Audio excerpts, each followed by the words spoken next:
What's up, friends? I wanted to show you how to play in the key of G, the chords that I use, some of the shapes that I use when I'm playing in the key of G. And this is probably my favorite key to play in. These chords are just so easy to move around, and I probably use these chords with the combination of a capo almost every single weekend for a few songs. So gonna start with just the one chord, the G. So it's just your middle finger, 3rd fret, low E string. Second, your pointer finger on the A string, on the 2nd fret, and then your ring finger on the B string, 3rd fret. And right below that, we got your pinky on the high E string. And the good thing about this, playing in these, using these shapes and playing in the key of G, I try to make it as easy as possible on myself. So I keep these two, my ring finger and my pinky finger, pretty much locked on these two strings the entire time. So,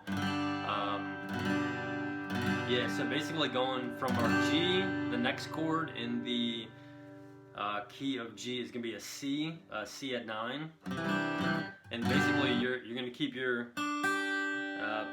pinky and your ring finger on those two strings. You're going to move, I always say when I'm teaching like some students, you're going to move your middle finger and your pointer finger. You're going to move them like a unit. Like they can't be separated. So you're just going to move them both down one string on each fret. Alright, so your middle finger should be on the 3rd fret of the A string, and your pointer finger should be on the 2nd fret of the D string. The next chord, super easy, it's a D chord. All we're going to do is take our middle finger off, move our pointer finger down one string, so the pointer finger's on the 2nd fret of the G string. And that's just the D. Some people call it a D sus, but those are the 3 chords right there without even moving, without much movement at all. So we're going G, C9, D. And then the last chord, the last main chord that you need is an E minor chord. So it's going to be, again, keep these two locked in there, the pinky and the ring. You're going to put your pointer finger on the A string, 2nd fret, and then right underneath that on the D string, put your middle finger. Just kind of sneak that middle finger right underneath there, and you'll play all strings on this chord.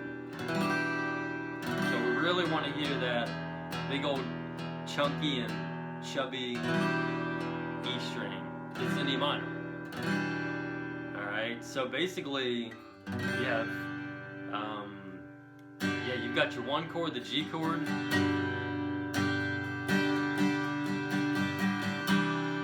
One thing to note on this C chord, you want to mute out this the low E string, this top string, because if you don't, it'll sound like this. We definitely don't want that. So usually what I do is just kind of like bump and like rub my middle finger up into that top string, so I like mute it out. And sometimes for the G and the C, I'll only use like my middle finger.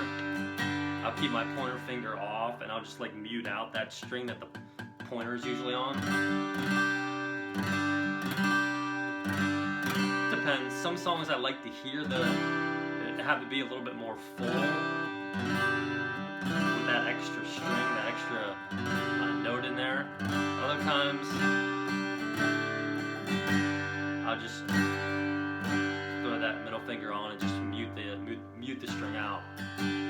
So same thing with the D sus. You don't want to be hitting all the strings,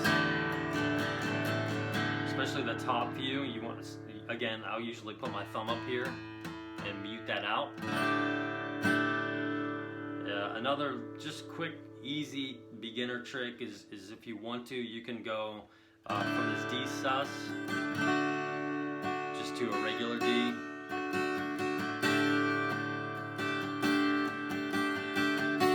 It depends on the song.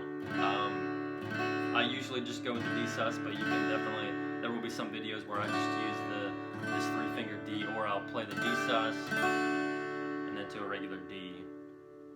So G, C, D, E minor,